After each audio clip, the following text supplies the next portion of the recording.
Olha só, gente. Agora ficou bom. Agora o ar tá vindo.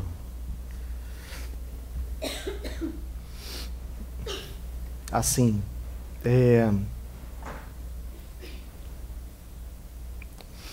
a gente está reunido aqui e a gente tem duas possibilidades. A gente pode fazer uma reunião religiosa. Porque reunião religiosa não é porque quando tem denominação. Reunião religiosa não é quando tem placa. Reunião religiosa não é quando tem sistema. A reunião religiosa, ou a vida religiosa, ou a prática religiosa, é todo o tempo em que a gente faz uma coisa para Deus. Por exemplo, assim, que Deus não mandou fazer. Quando a gente tenta fazer algo para Deus, com a força do nosso braço. Pronto, está feita a religião. O primeiro ato religioso da Bíblia foi quando Caim resolveu oferecer uma oferta ao Senhor. Do jeitão dele. Então a gente pode fazer um monte de coisa em nome de Deus que Deus não mandou fazer. Pronto, está feito religião. A gente pode fazer uma reunião religiosa, que é fazer um monte de coisa aqui em nome de Deus, ou para Deus, que não está exatamente inserindo assim uma ação de Deus. Então, por temor de qualquer passo religioso, eu acho que a gente deve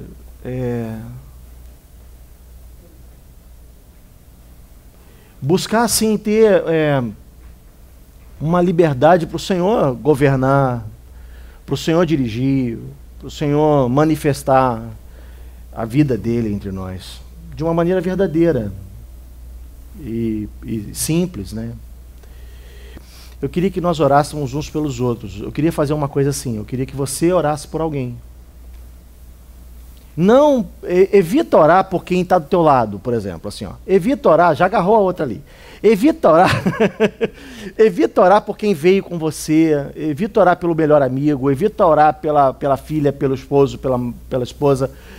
Mas deixa o Senhor te dar uma direção assim para orar por alguém. Vai até essa pessoa, abraça, ministra ali o Senhor. Pede o Senhor para interagir, pede o Senhor para tocar, pede o Senhor para fazer alguma coisa nova.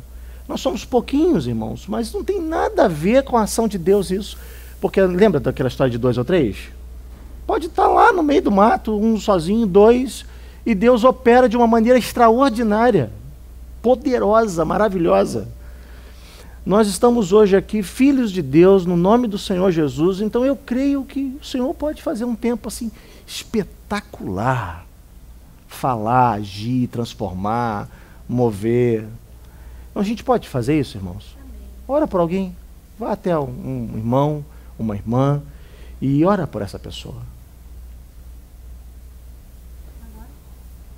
Agora? Pode ser agora.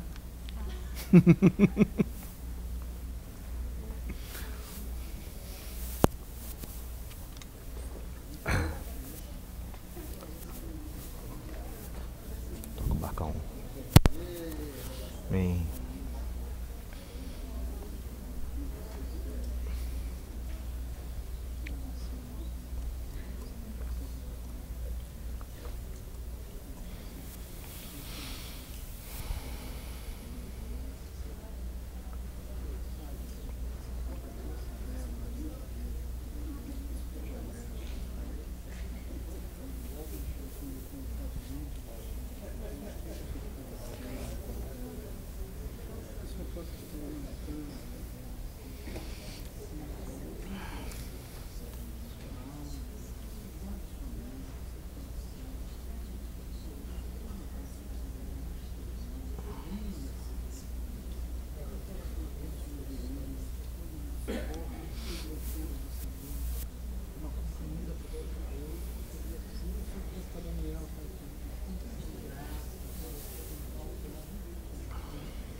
Deixa eu ver a brincadeira aí. Não, que isso? Você pode brincar sempre.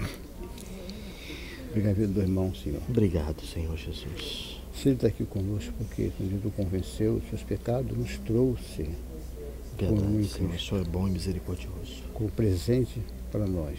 Muito obrigado, Senhor. E que Ele possa me progredir essa caminhada contigo. Amém. Até aquele dia, que Ele seja fiel, Senhor. Seja assim, Senhor. Esse Paulo a Timóteo, o ministério que me achou fiel. Esse é o ponto central do lugar que chama para o ministério, para o trabalho, quando ele é fiel. Sou ligado àqueles que são fiéis, Senhor, porque Deus é fiel. Isso é importante. Quando nós sempre nessa caminhada, quando nós sempre para Ti, para ver as barreiras, vem as dificuldades, sempre vem as trevas, mas que Ele possa estar semente para Ti, Senhor. Envelhece o seu homem interior e também o seu coração guarda sua mente. Em nome de Jesus, ó Deus. Em nome de Jesus. Que Ele Amém. possa ser totalmente guiado por Ti. Seja assim, a Senhor. que habita nele, possa guiá-lo em toda a verdade, ó Deus. Amém. Ele possa também conhecer essas coisas, então, irmão, porque Em nome de uma coisa nós Jesus. temos que fazer por sentir, nada podemos fazer. Senhor. Obrigado, Senhor. Obrigado por conhecer esse irmão, porque tu o salvaste, ele ter salvado ele, nós conhecemos obrigado, ele. Senhor. Se Senhor. não salvado, eu nunca vou conhecê-lo, se tu não liberta o Senhor. Verdade, Senhor. Mas tu libertou o irmão, Senhor, Muito obrigado, é um Senhor. processo Pela tua contínuo, né, obra. pela presença, e que ele possa cuidar desse caminho contigo, do irmão, e também a sua família. Ó Deus, obrigado. Nessa noite estamos aqui com os irmãos. Uma coisa com certeza, o Senhor venceu por nós. Amém. Muito É obrigado. coisa do passado, Deus. Agora, Em nome o de Senhor Jesus. está em Cristo. Muito obrigado por esse momento. Com ação de graças. Amém. Em nome de Jesus. Obrigado, Senhor, pela vida do irmão Renato. Amém. Pela joia, pela preciosa vida do Senhor nele, Senhor. E pela maneira como o Senhor tem usado o teu servo para abençoar a tantas pessoas. Toma o teu servo nas tuas mãos. Tu que sondas o coração, sabe exatamente daquilo que ele precisa, Senhor. Então, Senhor, guia teu servo por um caminho de paz, de bênção, de alegria, dando a ele os frutos da sua semeadura, Senhor. Abençoa a vida do meu irmão e a sua casa também, Senhor. Realiza, Senhor, os sonhos que o Senhor plantou no coração do teu servo. Em nome de Jesus. Amém. Obrigado pela comunhão e pela vida do Senhor no teu corpo, Senhor. Obrigado pelo milagre que o Senhor faz todas as vezes que nós nos reunimos como tua igreja, tua família, teu corpo. Obrigado pelo privilégio de tocarmos uns nos outros, de nos abraçarmos, de ministrarmos a tua vida aos nossos irmãos, Senhor. Obrigado, Senhor, porque o Senhor é poderoso assim para realizar o impossível e para conduzir a nossa vida por um caminho altaneiro, Senhor. O Senhor tem poder para quebrar grilhões, para transformar circunstâncias, para trazer alegria onde há tristeza, para trazer liberdade onde há prisões, cadeias. O Senhor é poderoso, Senhor, para fazer coisas novas todo o tempo. Então, nós bendizemos o teu nome e pedimos a Deus que cada palavra dita em oração aqui, Senhor, pela vida uns dos outros, tenha sido levado diante do Senhor. E o Senhor, que é poderoso, faça cumprir estas coisas, Senhor, segundo a tua vontade. Em nome de Jesus. Amém, amém. Pode sentar.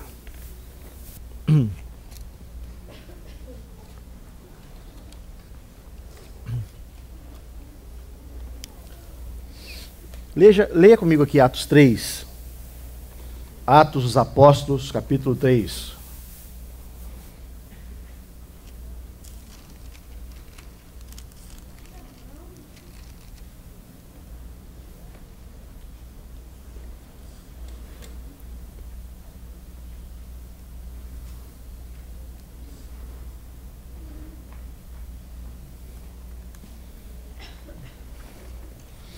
Achou aí? Vamos lá? Pedro e João subiam ao templo para a oração da hora nona. Era levado um homem coxo de nascença, o qual punham diariamente à porta do templo chamada Formosa, para pedir esmola aos que entravam. Vendo ele a Pedro e João, que iam entrar no templo, implorava que lhe dessem uma esmola. Pedro, fitando-o juntamente com João, disse: olha para nós. E ele os olhava atentamente, esperando receber alguma coisa.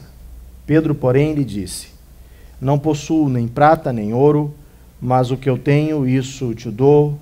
No nome de Jesus Cristo, o Nazareno, anda. E tomando-o pela mão direita, o levantou, e imediatamente os seus pés e tornozelos se firmaram. De um salto se pôs em pé, passou a andar e entrou com eles no templo, saltando e louvando a Deus. Viu-o todo o povo a andar e a louvar a Deus, e reconheceram ser ele o mesmo que esmolava assentado à porta formosa do templo, e se encheram de admiração e assombro por isso que lhe acontecera. Amém. Esse texto começa com uma circunstância assim, muito absurda, que era um sujeito que foi levado ao templo e que era frequentemente levado ao templo pelo pior dos motivos. Ele era levado ao melhor lugar pela pior motivação. E não foi a primeira vez, nem a segunda vez, e não era uma situação circunstancial, ocasional. Ele era frequentemente levado ao templo, a principal porta de entrada do templo, com o pior dos propósitos. Existem, de outro lado, a figura dos dois irmãos que iam também ao templo com o melhor dos propósitos. Diferente do sujeito que era levado com o pior para mendigar esmolas, Pedro e João iam ao templo com o melhor propósito. Não era para orar. A gente sabe que não, né?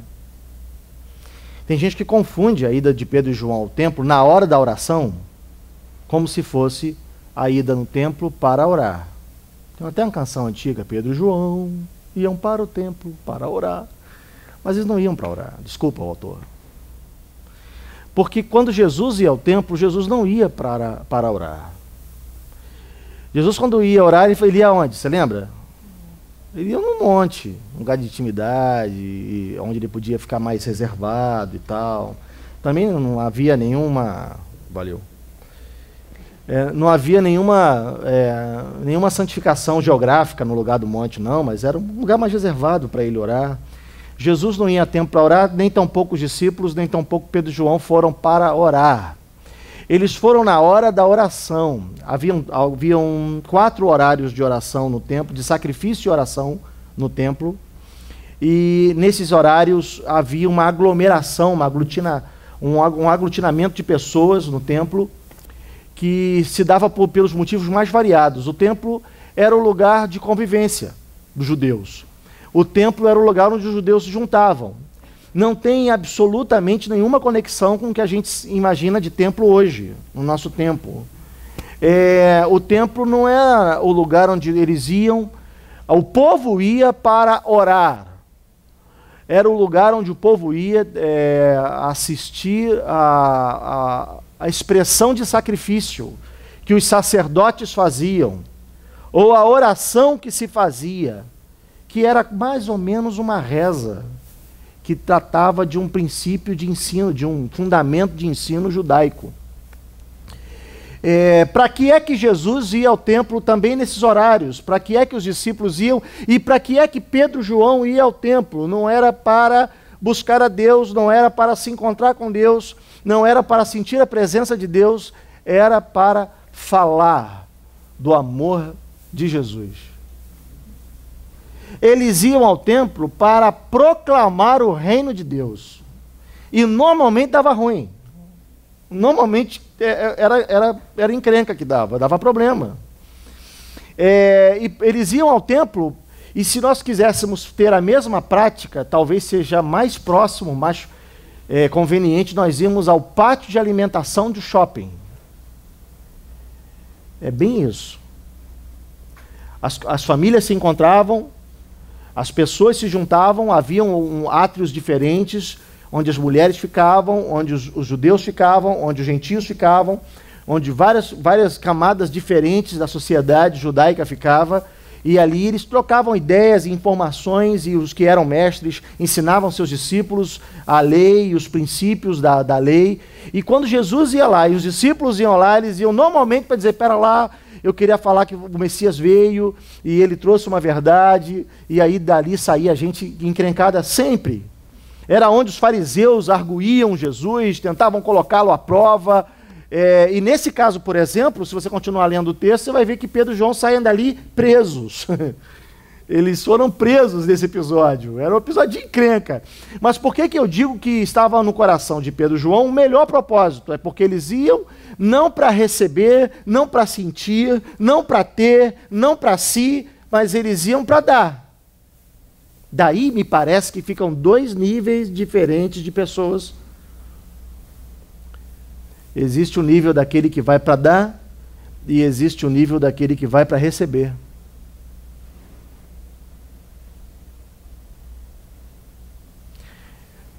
Vai para onde, Alexandre? Vai para onde você quiser. Posso pensar assim, existe o nível da pessoa que é estabelecida na vida e se move na vida com a postura do dar, e existe o nível da pessoa que se move na vida com a postura do receber. Me deixa falar do sujeito que estava lá colocado à porta formosa para receber. Ele é chamado de mendigo, ele era doente, ele tinha problema na locomoção, paralítico, provavelmente. O fato é que ele não andava, ele foi levado para lá. E ele era colocado na porta principal para receber esmolas, para receber alguns donativos, tempo após tempo. Bom, como eles não entendiam o novo tempo da graça, a vinda de Jesus, eles entendiam aquele lugar ali como um simbolismo da presença de Deus, do Todo-Poderoso, da morada de Deus. É assim que viam lá de Moisés. Bom, se havia tanto poder e tanta manifestação e tanta simbologia, era no mínimo incoerente o sujeito estar sentado ali mendigando, não é? Ainda que fosse a fé antiga, antes de Cristo, ainda que fosse. Uma incoerência boçal. O sujeito mendigar o mínimo, é absoluto desprendimento da verdade, da coerência. Mas isso acontecia frequentemente, e me parece que a gente é levado, frequentemente empurrado para ser transformado em um mendigo à porta do templo também, na medida em que a gente é levado muitas vezes para encontros ou para qualquer coisa feita em nome de Deus, e a gente é colocado para o menor e não para o maior, para o menor propósito e não para o maior.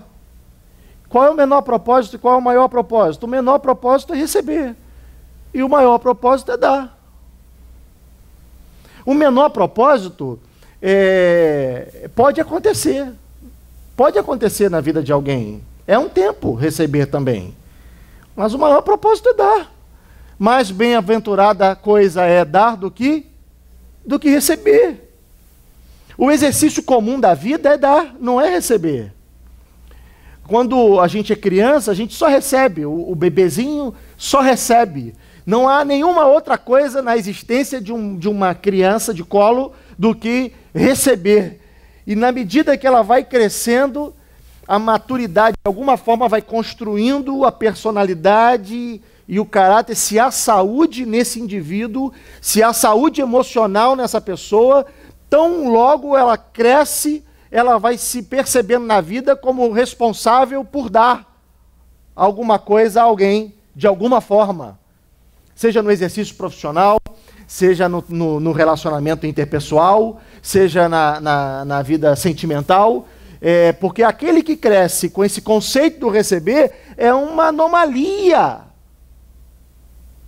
O cara que se sente centro do universo é um anômalo social, um doente. E existem as mais variadas anomalias da psiquiatria sobre esse processo de quem se sente centro do universo, desde o psicopata até aquela pessoa que está no ambiente só para desfrutar dos outros.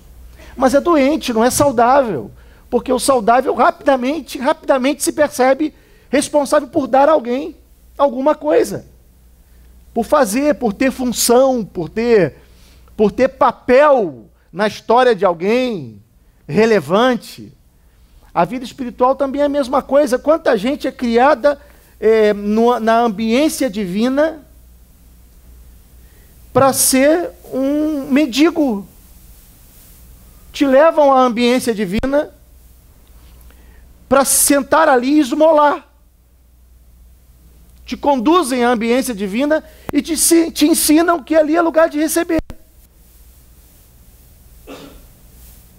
Lugar de receber palavra, que legal. Lugar de receber bênção, que legal. Lugar de receber, de receber, de receber. E isso está errado.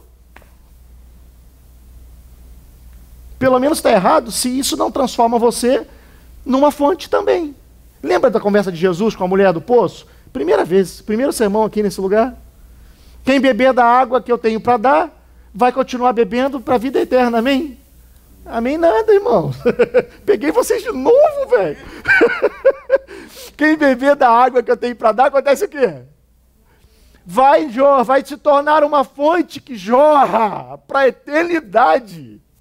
E isso é radicalmente diferente. Radicalmente diferente. Quem bebe de Cristo não continua bebendo para a eternidade. Quem bebe de Cristo se torna fonte para a eternidade. A vida de Cristo, quando entra em nós, ela exala para o outro, e irremediavelmente exala. Não dá para conter o Senhor dentro de você.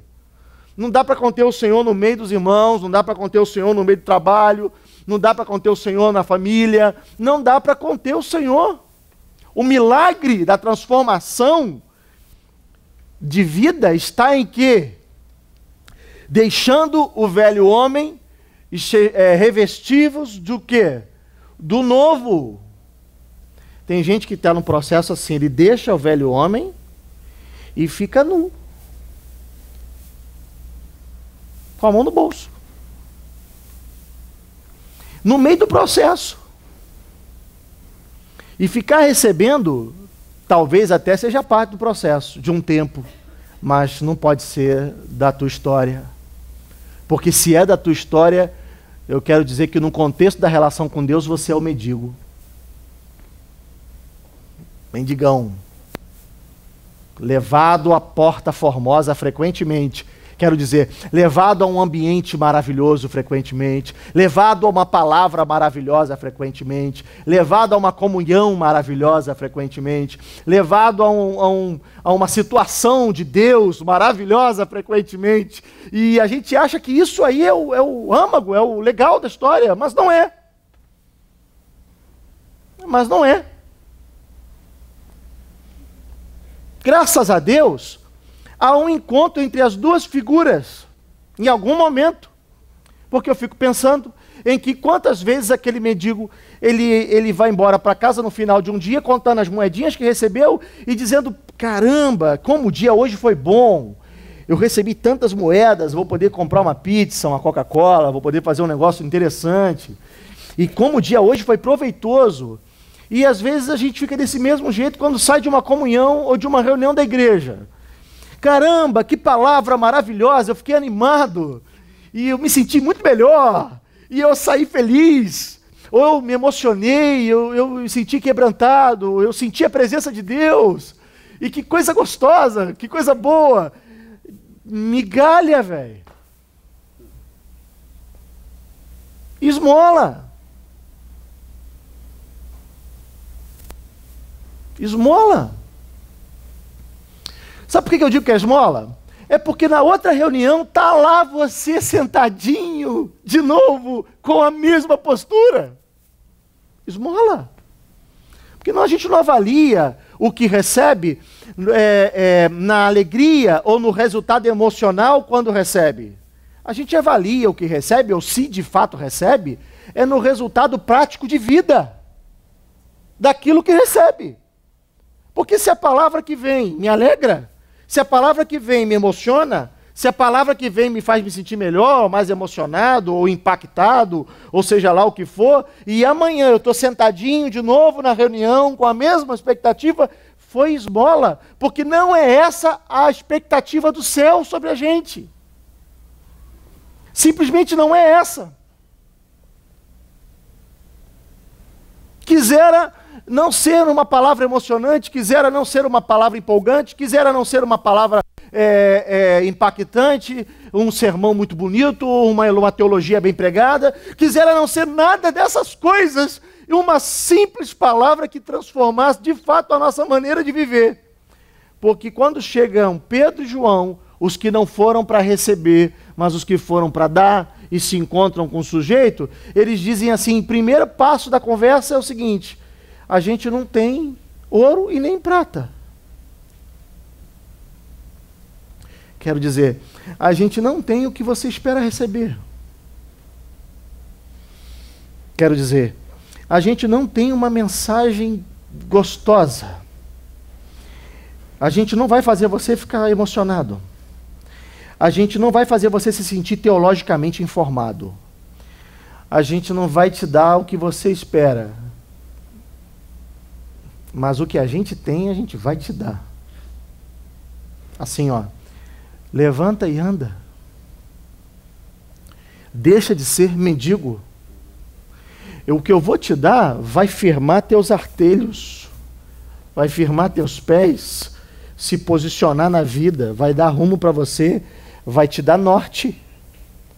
Vai tirar você desse ciclo religioso, seja no sistema ou fora dele, no templo ou na casa, debaixo de uma árvore, debaixo da ponte, seja com um inário, com um cantor cristão, com a harpa cristão, com um louvorzinho gostoso, seja com uma teologia pregada ou dentro de uma casa, seja lá como for, se você não anda, você é mendigo à porta do templo. O que eu vou te dar vai transformar a tua maneira de viver, vai te dar norte. Vai construir um azimute, uma ponta que te direciona para o lugar certo. O que eu tenho, eu te dou. Levanta e anda. E o sujeito fica firme, põe os pés. E muito rapidamente a Bíblia diz que ele sai saltando e entra no templo fazendo o quê? Louvando a Deus. E fica todo mundo assustado, porque como eu disse agora há pouco, não tem nada a ver com o que a gente imagina de templo, aquele templo judaico, e não era prática comum ninguém entrar ali louvando a Deus, não era hábito, e todo mundo se assusta, primeiro porque alguém entra ali louvando a Deus, e segundo porque era o sujeito mendigo, paralítico, sentado cotidianamente à porta do templo. Aí surpreende e assusta todo mundo, porque alguma coisa de fato aconteceu. Aquele sujeito que só mendigava está pulando e saltando. Aquele sujeito que só pedia agora está dando uma expressão de amor ao Senhor. Isso é um milagre. Bom, gente, o que a gente precisa primeiro é ansiar milagre. E a gente precisa querer fugir de toda religiosidade. O que a religião faz? A religião cria mendigos paraplégicos. Gente incapaz de andar por si mesma. Gente que só recebe. Gente que gosta de uma boa palavra. Gente que gosta de uma pregação. Gente que gosta de comunhão. Gente que gosta de louvor. A religião não constrói quem mata, adultera, fuma. Qualquer lugar onde você for, tiver religião, em qualquer religião, as pessoas estão dizendo minha vida mudou, eu era um homem violento e agora eu sou um homem de bem, eu era um adúltero, agora eu não adultero mais, eu roubava, agora eu não roubo mais. E Jesus não veio para melhorar a vida de ninguém e nem para transformar socialmente a vida de ninguém. Parabéns se você não faz mais as coisinhas erradas. Mas até onde está indo o processo de transformação?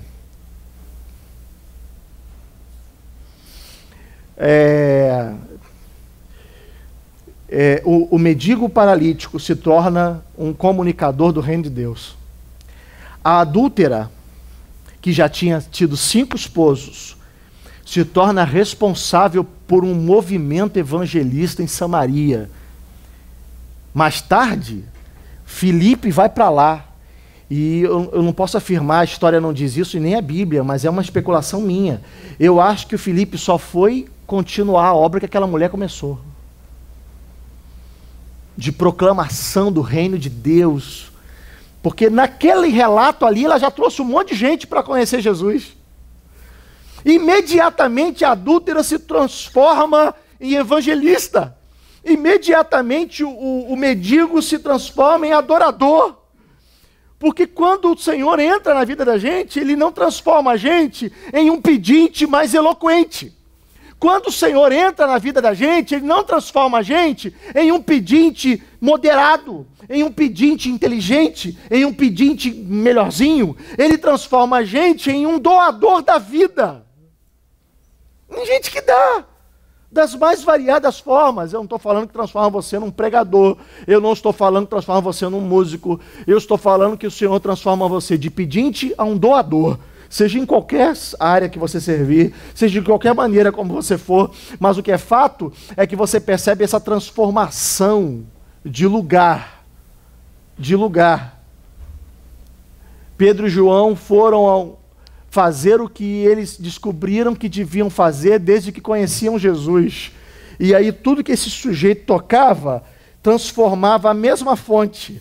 A mesma fonte que um dia brotou em Pedro e em João brota no sujeito. E a partir dele começa a contagiar um monte de gente, porque ele não consegue sequer calar. Ele recebe, ele vai pulando e louvando a Deus sem ouro e sem prata. Quantas vezes a gente está na reunião e tudo que a gente quer é que Deus melhore o casamento da gente. A gente está na reunião e tudo que a gente quer é que Deus dê um emprego para a gente, um saláriozinho para a gente, melhore a quantidade de dinheiro na nossa conta, que Deus nos ajude a botar o filho numa escola melhor, a que Deus nos ajude a isso ou aquilo. Eu estou falando de dilemas meus pessoais também. A gente tem um monte de anseios, a gente quer ouro e a gente quer prata, mas não é isso que de fato vai transformar a vida da gente ou vai dar relevância para a história da gente.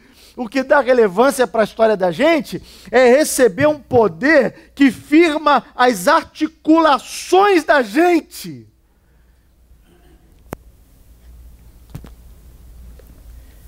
E tomando-o pela mão direita, versículo 7, o levantou e imediatamente os seus pés e tornozelos se firmaram. E de um salto se pôs em pé e passou a andar. E entrou com eles no templo, saltando e louvando a Deus. A gente pode gastar um tempão nos 2 versículos.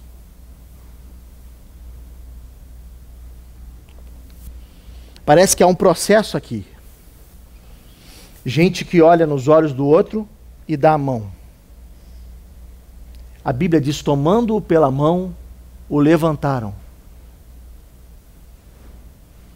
Essa coisa da fonte não passa da gente para o outro porque a gente tem um poder místico, sobrenatural, extraordinário. Se bem que eu também não quero desmerecer aqui também o poder do Espírito Santo na vida de ninguém, porque eu acredito nisso. Mas eu estou querendo dizer que não é necessariamente místico. Esse poder de Deus que passa de mim, que transforma a vida do outro, está no ato simples de dar a mão para a gente. Do toque, do segurar na mão e dizer, eu vou te ajudar a levantar. E me perdoa, às vezes a gente é capaz de se encontrar, passar horas junto, precisando de uma mão para levantar. E essa condição de se sentir paralítico na vida, eu quero dizer assim, ó, de sentir-se sem capacidade de ter firmeza para andar, é uma circunstância que parece acontecer com a gente o tempo todo. Quantas vezes você se sentiu inseguro para andar? Quero dizer, sem saber o que você vai fazer amanhã na vida direito, inseguro para como tocar o seu casamento, inseguro para como tocar a sua vida profissional, inseguro para como lidar com a sua santidade, com a espiritualidade, inseguro para dar um passo. Quantas vezes a gente não tem firmeza para dar um passo, a gente fica inseguro. E a gente precisa de alguém a nível humano, não é um espírito, não é um anjo, não é um vapor, não é uma voz, mas alguém a nível humano que pega na mão da gente e que diz, eu vou te ajudar, velho. Levanta aí, vamos junto. E o milagre passa por uma ação absolutamente natural. Milagre, poder de Deus acontece com gente que tem empatia pelo outro. A marca da igreja é essa graça e essa empatia pelo outro. A pior coisa que a gente viu na história da igreja é o ensino de olhar para o céu. Porque olhar para o céu parece santo, parece espiritual. Olhar para o céu, a gente aprendeu a fechar o olho para orar, e a gente ficou santo. E a gente perdeu a capacidade de olhar para o outro, de olhar para quem está do lado. A gente tem coragem de, muitas vezes, no momento de adoração, ou no momento de ensino, perceber que alguém não está ligado na reunião e julgar o sujeito, e a gente nem sabe por quê que o sujeito não se ligou na reunião.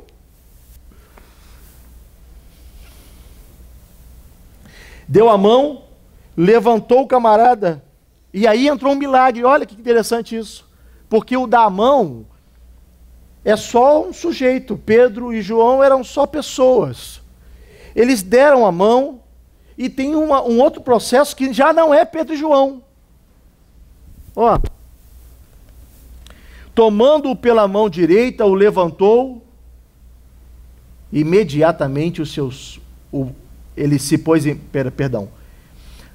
Tomando pela mão direita, o levantou, e imediatamente os seus pés e tornozelos se firmaram. Foi Pedro e João que fez? Foi não, velho?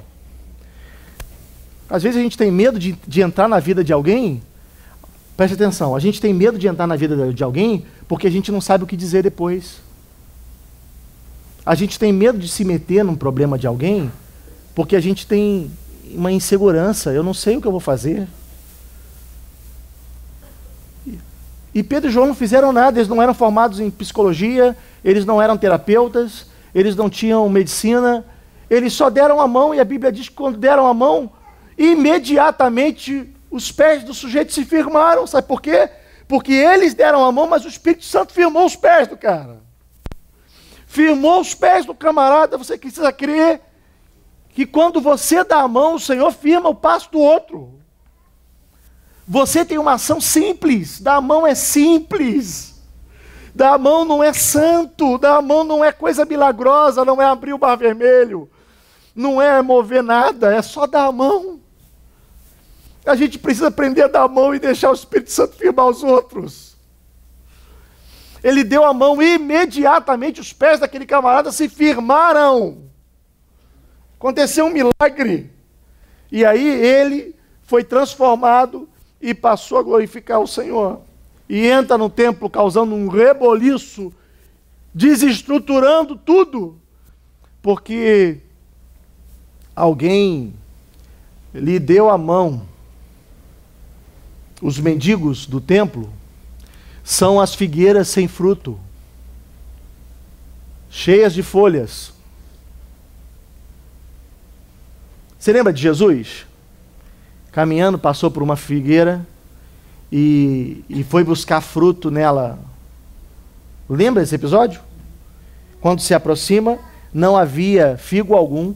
E se lembra por que Jesus se enganou? Porque a figueira era cheia de folhas. E uma figueira, ela não tem folha se não estiver num tempo de frutificar.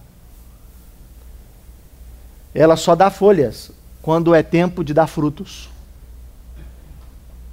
A seiva e a vida da figueira, para produzir frutos, também a enche de folhagens. Então quem vê de longe,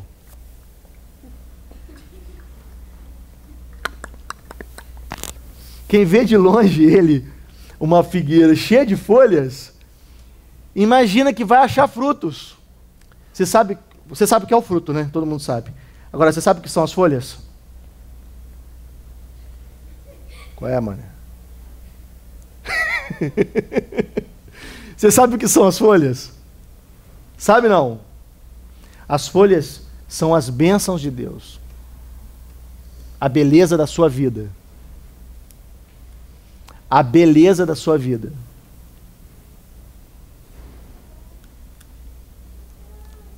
A beleza da sua vida. Tem gente adornada de bênçãos. Tem gente que o Senhor abençoou com folhas, mas não tem fruto, velho. Uma hora o Senhor vai buscar fruto em você. Uma hora o Senhor vai procurar frutos em você. Uma hora as tuas folhas vão significar a necessidade de haver frutos.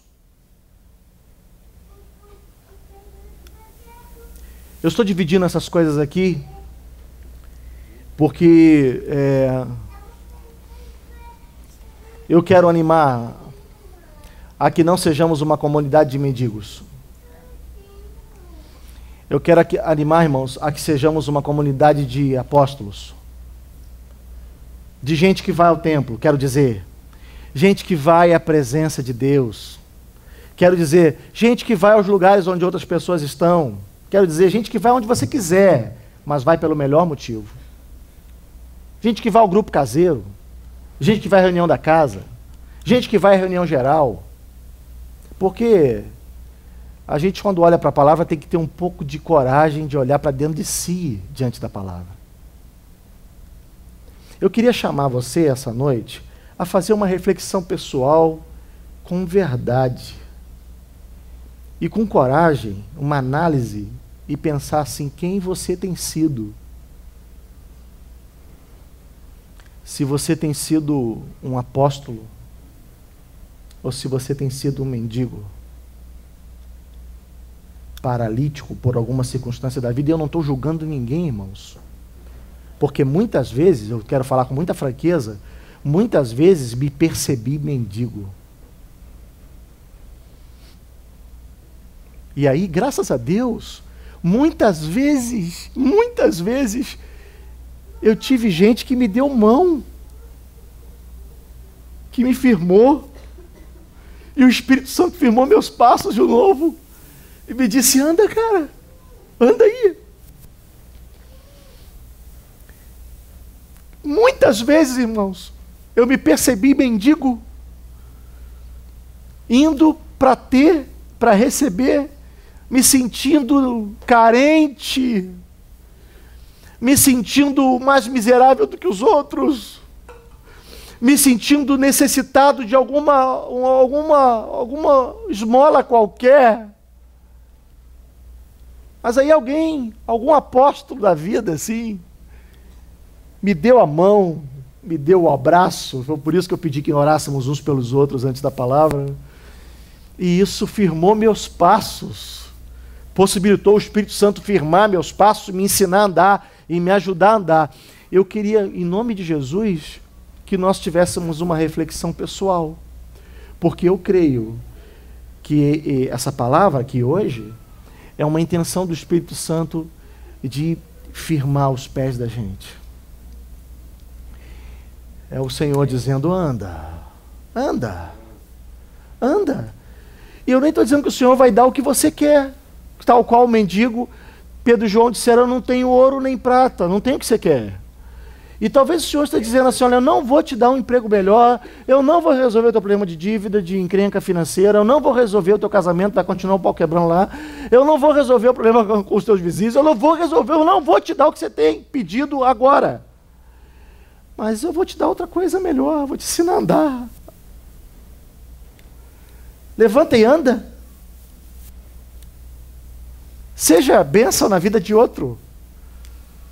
Porque a Bíblia diz que as bênçãos do Senhor perseguem os seus servos, assim? Os que creem. E por que perseguem? É porque esses tais não estão perseguindo a bênção. É a gente que está andando. Está fazendo outra coisa. Eles estão fazendo outra coisa, estão cuidando dos outros, estão dando mão para os outros. Aí a bênção precisa correr atrás dos caras. Porque eles estão com outro propósito. Irmãos, quem conhece o Senhor, a bênção precisa correr atrás dele. Porque ele está fazendo outra coisa. Ele não tem tempo para si. Ele não tem tempo para esmolar. Ele não tem tempo para olhar para dentro do seu próprio umbiguinho, bonitinho. Porque ele está olhando para o outro, dando braço, dando mão, estendendo, levantando. Tem 4 semanas hoje que a gente está aqui? 4 semanas que a gente está aqui, irmãos. Misericórdia, eu não quero mais vir para cá. Se for para ficar vindo aqui, para ficar cantando música. Desculpa. Para. Vamos para a reunião geral e para casa. Não foi o sentimento que encheu o coração do Sila quando ele veio dividir com a gente. Para que a gente está vindo para cá, irmãos?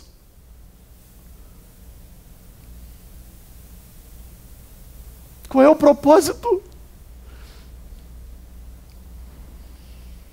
Para!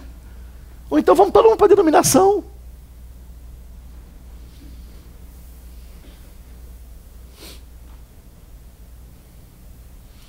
O Senhor quer fazer de nós apóstolos, irmãos. Gente que vai com o melhor propósito. Eu não sei por que você veio aqui hoje. Mas eu sei como é que você pode sair daqui hoje. Queria que a gente orasse. Eu gostaria muito que a gente orasse, irmãos. Eu gostaria muito que você orasse agora. E, por favor, não ora para que Deus levante alguém para te dar a mão. Para com isso. Ora para o Senhor firmar você e falar: Senhor, me ensina a dar a mão para os outros. Me ensina a dar a mão para os outros. Me levanta, Senhor, para olhar para o outro. Para ter sensibilidade em relação à necessidade do meu patrão, do meu vizinho, do meu parente, de tanta gente por quem eu passo todos os dias e eu não faço nada, e muitas vezes, quando posso, dou ouro e prata. Vamos orar, irmãos? Vamos orar, irmãos. Ah, Senhor Jesus, poderoso, transformador da história das pessoas, nome que está sobre todos os nomes, aquele que muda tudo por onde passa, fonte de vida eterna. Ah, Senhor Jesus, autor da vida, aquele que entra na história de alguém e transforma e muda e firma os artelhos e nos ensina a andar e nos ensina a caminhar, aquele que nos faz viver altaneiramente, aquele que nos dá um brilho novo no olhar, nos dá esperança e alegria, Senhor Jesus, aquele que fez de tantas pessoas sem horizonte, sem brilho, sem esperança, sem caminho para si, gente poderosa, gente que tinha um chamado, gente que tinha talentos e dons plantados dentro de si, Senhor.